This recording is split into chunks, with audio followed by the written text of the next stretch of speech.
So, do you live in Ludlow or Yeah, I've lived here. There was a stretch I was in Newport, Vermont for 8 years, but basically here. And of course, 1 year at Castleton. I was a dropout in those days. That was 1963. what's your involvement in the community? Like, Yeah, I've been pretty community oriented. I've been a selectman. I am a trustee right now. I was a charter member of Union 39 School Board, and that was back in 1974. And I was on that board for, I don't know, 8 years. Did coaching here. Coached baseball for 40 years and basketball for about 18, all ages from little league through to high school. The crowning point was 1987, obviously. That's the last basketball state champion at Block River High School. do you have any like involvement in the school or? Yeah, I was my career was an insurance agent, Mhm. and that's what I did for a living. But I always volunteered at the school. Uh, Back in the day, when I was going through school here, junior high and high school, it was a family, and I think we lost a little bit of that with the influx of um, out of town people that now own homes here. And I don't say that in a bad way. I think it's been good for the community, but it sort of separated the real family feeling that we had back in the 50s and early 60s, 1960s. Did you go to school here or out of state or? No, I went to school here, K through 12, kindergarten. In those years were Mrs. Thompson, and she's was at the corner of Orion and High Street. There's a building there, and that's where we went for kindergarten. Grades 1 through 12 were all in this building. The gym in elementary school behind us here was not there. It was a field, and then the hill, and the hill had a rope tow on it, and they did skiing out there in the wintertime. That was very nice. The room across from where we are sitting now, the big long room, was known as a study hall.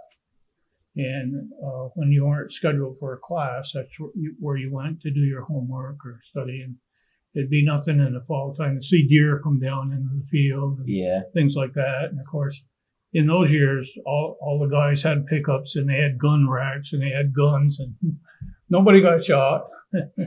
Yeah, it was one of those things, you think twice about having guns near a school now. Yeah. And, for the reasons that are so prevalent in our society now.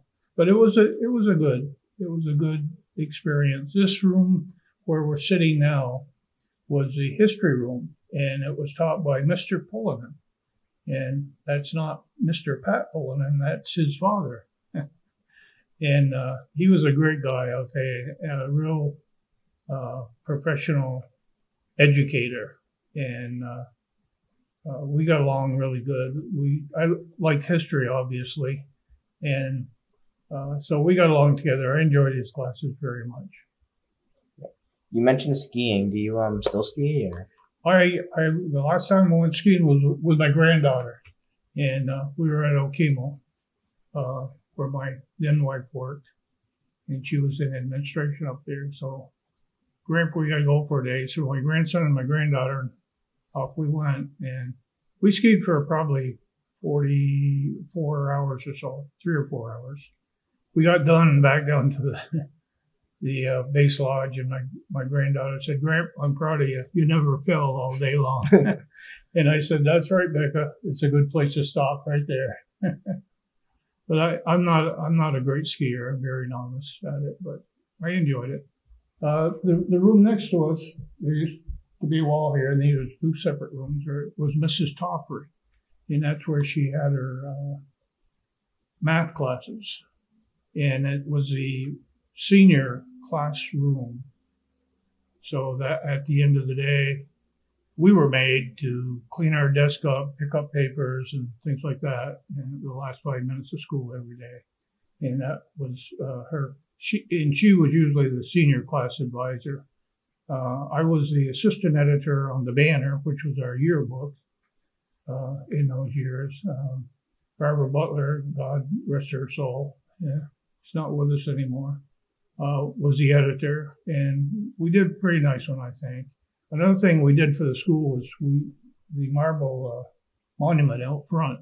Yeah. That was donated by my class, 1962.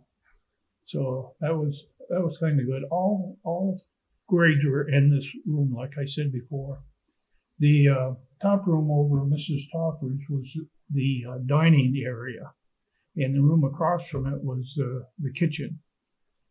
But 1 through 12, 1 through 6 was the first floor.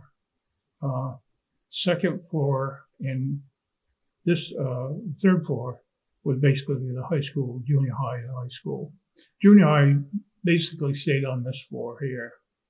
And of course we had the stairways now, which is blocked off. I believe there's an elevator there now, much needed, by the way. But the room where Mr. Schmidt used to teach was the corner room down here. Was a social study in Vermont history. I liked geography. I had a good time in math. Sciences was totally foreign to me. As was English. I always said English was my most difficult foreign language in high school. But we survived it, so I talk American pretty well, but sometimes the English is not too good. Yeah. Are you retired or? Yeah, I basically retired. I work for the Masons of Vermont. Freemasons are a fraternal group. There's a lodge in town, they call it a lodge, up on across from Jackson Gore entrance, the blue building. And I work statewide for them on the secretary in the office up there. And I'm going to be retiring from that another year, 2025, the good Lord willing. I'm 80 right now. Feel good. So 80 is not what I perceived it to be when I was 20. You look good too. Well, thank you very much. I was going to say when I was 20, 40 seemed old to me, Yeah. But it's all, everything's relative, I guess. So, but we had some good times. We had a very large glee club, over 100 strong. Just about everybody in school was a member of the glee club. And the band, we had a really good band. I would say close to 60 to 70 students were in the band. Mr. Ioni, who was the band instructor, we called him Mr. I. He had 5 schools, and he started with Black River on Monday, and he'd go to Manchester on Tuesday, Woodstock on Wednesday, and then Rutland area on Thursday and Friday. And we used to have what they called the Mr. I Day, and all the 5 schools would get together. They would rotate it around to the schools, Black River or Burton or Woodstock, and we'd have a Mr. I Day, and we'd have a little parade, and we'd have a joint concert with all 5 bands together. So it was pretty good. And they had an all-state band in those years too, very strong. Have you ever been in Johnny's Kitchen? No, I have not. Okay. When you go in, just to the right is the coffee table, and over there is a big picture of all-state bands in 1946. And prevalent right in the middle of Black River High School with majorettes. So it's kind of a nostalgic picture to see. I'm assuming the Black River Academy probably has them too. So yeah, we had some great times. It's always been a good sports town. Through the 70s or 50s into the 60s, we played in 8 championship games, state championship games. We only won 1 of them. 5 of them were 5 of them were basketball, and 3 were baseball. Soccer was in its infancy in those years. We really didn't do much in soccer because it was a new sport. So it was Mr. Pollan coached the soccer team. He did some of the basketball teams too, I think. I know he did baseball because I like baseball. I played it here, and then ended up coaching here. We went to the finals, 83, I think it was, 82, and got beat by Danville. A very good game, 4-3, very tight game. I still think we had the better team. We just didn't score the most runs. Yeah. Sort of this thing. But it was, very good sports town, always has been. And of course, they got the championships with the soccer now, and Mr. Pullen, Pat, super coach, and Mr. Valenti, of course, who had science, I think, across the hallway from us here. So a lot of Black River graduates went on to college and came back as teachers. Mr. Whitlock and Mr. Valenti, Mr. Pullen, Mr. Schmidt, and so there's a lot of local draw, and I think that helped create that feeling of being part of a family, even into these years. There is. I'm sorry that we saw the school close. We had the rug pulled out from under us, as far as I'm concerned. But the very instrument, Act 60, which was supposed to provide money for the struggling schools, actually turned out to be a double-edged sword, and we lost our school because of it. And the thing that really got to me was we didn't have a say in it. The state came down and dictated that to us. So, and here we are in Expeditionary School at Black River, and it's a great project. When I was on the school board in 74, we were going to give the union was Mount Holly, Plymouth, and Ludlow. We were going to give it 3 years and take a look at it to see how it was going. And I filed a minority report. Everybody on the board except me said, it's great, keep going. I said, no, there's a lot of flaws here. Close Black River Union High School and open up Black River Academy, go private. And that was in 74 or 77. I wish we had done it. We revisited that back in the late 86, 87 era, trying to go private again, but it failed. So here we are. State came down, closed the school, so we got our own private school finally. So I guess there's 7, 8, 9 students here. You are the builders of the future for education in Ludlow, and it's going to be through your efforts and accomplishments that make this successful. So I hope you know that. And take heed of the history that's been here, because you're carrying it on. Yeah. You're carrying it on now, and I appreciate that. The young people taking hold and do things for your community. You asked me what I did for community. I always tried to give back. It was a great place to be a kid in the 50s and 60s, and I wanted everybody that followed us to have that same experience, to feel the family that was Ludlow, that is Ludlow. So we tried. Did you go to college, or? Yeah, I went to Castleton for a year. That was the fall that Khrushchev sent his missiles into Cuba, or was going to, and President Kennedy, John Kennedy, at the time said, "No, you aren't going to do that." So we were all excited, young guys. We're going to sign up for the Army. If they need us, we're going to go. And fortunately, Khrushchev, who was the dictator of Russia at that time, pulled back. He flinched, and he turned his ships around and brought them back to Russia again. So, but they didn't want Russian influence in the Western Hemisphere. And right now, I think we're kind of being threatened by China in the same mode. So hopefully we can overcome that, and diplomatically, not with guns. War is hell, like they say.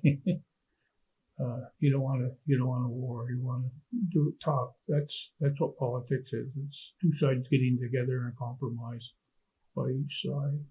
Is there an origin of how you got so interested in sports? Because it seemed like you're very interested With in sports, like you said, through the 50s, kids played sports here. and I was always active in basketball and baseball. The summer between my junior and senior year, I got hit by a car and I couldn't play, but I came back and played in the state championship game, baseball, that year, after being told I'd probably never walk again. So God blessed me and brought me back to good health, and I am forever in his debt. So I sort of figured from that incident on, it's all icing on the cake, if you get my drift. I've been blessed to stay alive and be healthy and enjoy life, enjoy people. I do enjoy people. A lot of my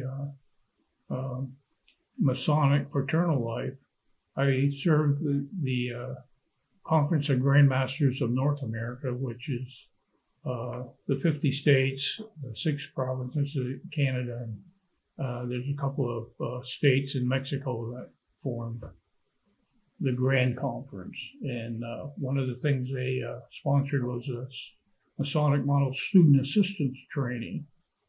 And what we did was we do a training that teaches teachers how to recognize at-risk behavior early on so that they can intervene and, send them to the right rehab. Have you ever had to intervene with anybody? I didn't personally, because I was more administrative. I ran it and I tried to get states to buy onto the program.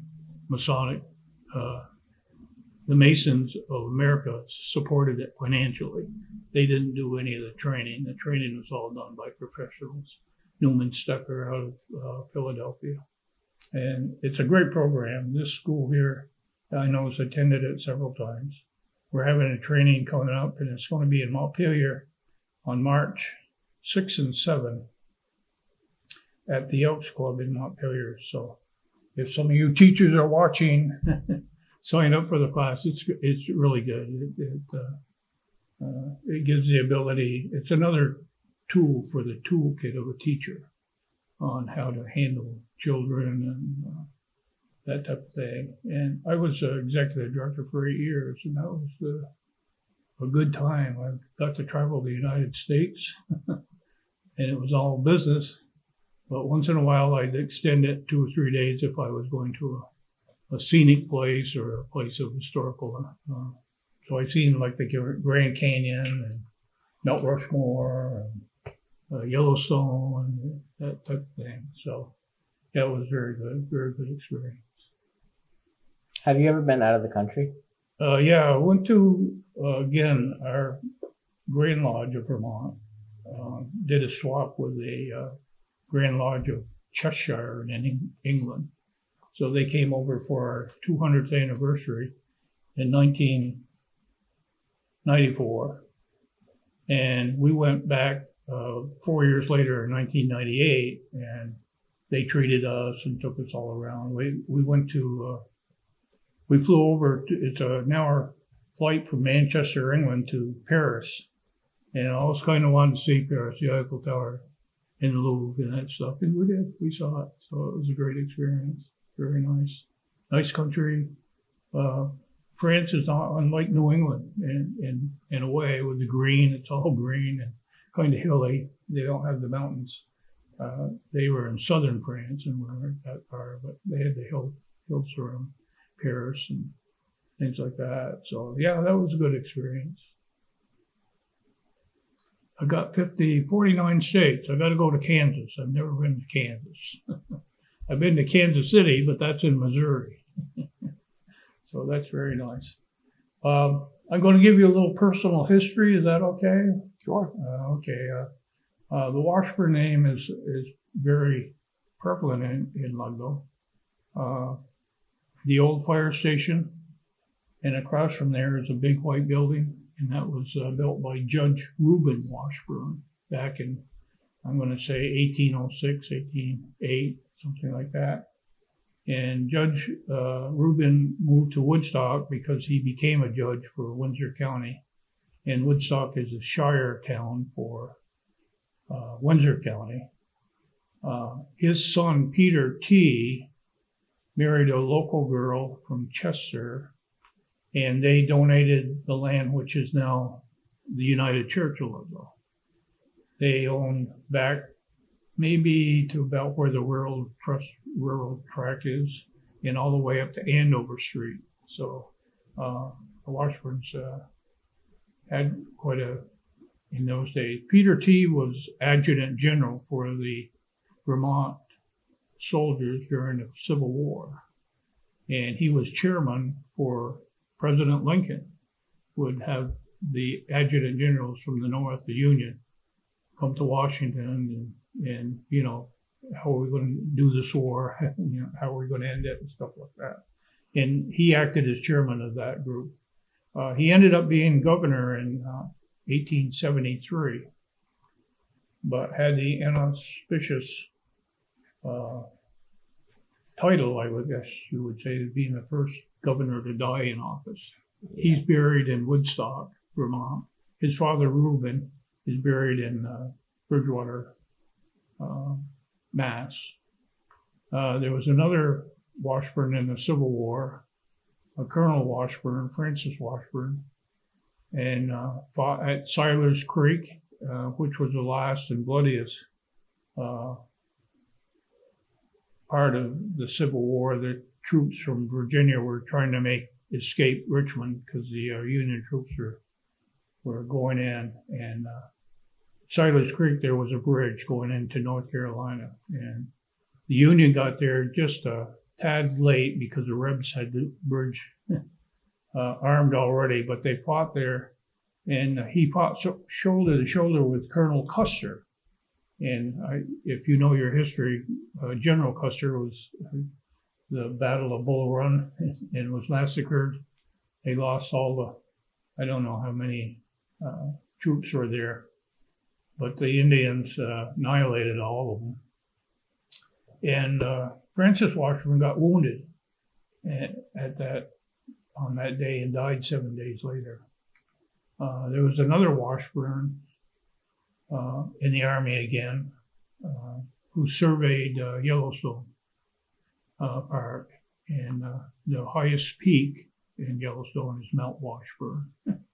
So the Washburns are in the Midwest, Kansas particularly, Wyoming, part of that. There's a Washburn University in Kansas, so it's a pretty good name. Mm-hmm. So proud to be part of it. Hope I didn't blemish the record there too much. So it sounds like your family's mostly been in Vermont. Most of it, my family came originally from New York, and they came from out of Maine. There were 7 Washburn brothers that migrated west through Vermont, New Hampshire, New York, into the Midwest. And they were some of them were congressmen, and some of them, a few of them were lawyers. There was a doctor in my background family tree, so it's kind of interesting. So, but if you ever do yourself your genealogy, look up your name, it gets quite interesting. There's some very unique characters, and I'm being nice, in our family tree, but there's some real professionals too. And that's the life and times of Earl. But I've enjoyed it. It's been great. I appreciate this chance to talk with you. I hope I didn't bore you too much. No. But this high school has meant a lot to this community. This was built during the Great Depression in 1938 was open. They moved from the Academy Museum down to here. And we've had a proud tradition of keeping the school well funded. And I was sorry to see again that the state decided in their imminent wisdom that, oh, you don't have enough kids. I didn't realize there was an amount that you needed to be taught. I said, we have children in school, and it's our duty to see they get educated well. So that's it. Missing anything, or are we good? Yeah. You are you specializing in any area? What do you mean? for career-wise for your future? Something in the medical field, preferably. Oh, really? Yep. Good. Good. And you? I'm not sure yet. Oh, I'm still not sure. I'm 80 and I'm still not sure what I want to do, but life is an experience. Enjoy it. That's my message to you. But never forget your roots. And these are your roots. And I still have quite a few classmates that are around here. We get together now and then, for a little cookout and during the summer, and try to keep connected with most of them that are out of town now, out of state, out of country. One of our members is Rick Wyatt lives in Germany and has for the last 50 years. So he was a top executive for Nike. So he's done well. That's good. Okay. Okay. We're all set. Thanks Thank for you. interviewing me. Thank you very much. Let me interview you. Yeah. So that's good. Thank you.